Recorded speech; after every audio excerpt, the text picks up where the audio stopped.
সাইয়েদনা ইব্রাহিম আলাইহিস সালাম সাইয়েদনা ইসমাইল আলাইহিস সালামকে নিয়ে কাবা নির্মাণ শুরু করলেন। ছোট্ট ছেলে ইসমাইল পাথর কেটে এনে বাবার কাছে দেয়। বাবা ইব্রাহিম আলাইহিস সালাম রাজমিস্ত্রির ভূমিকায় অবতীর্ণ হলেন।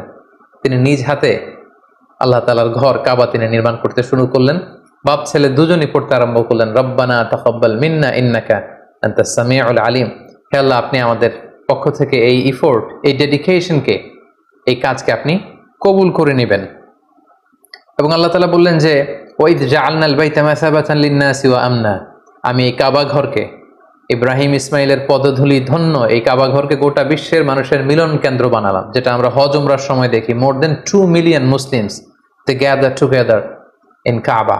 কাবার চারিপাশে প্রায় 20 লক্ষেরও বেশি মানুষ একসাথে হজের সময় তারা সালাত আদায় করে। গোটা বিশ্ব থেকে প্রতিদিন উমরার জন্য মানুষ কিন্তু সেখানে যাচ্ছে। অর্থাৎ মানুষের একটা মিলন কেন্দ্র আল্লাহ তাআলা সেই এলাকাটিকে বানিয়েছিলেন, কিন্তু যেটা একটা সময় ছিল অনুর্বর,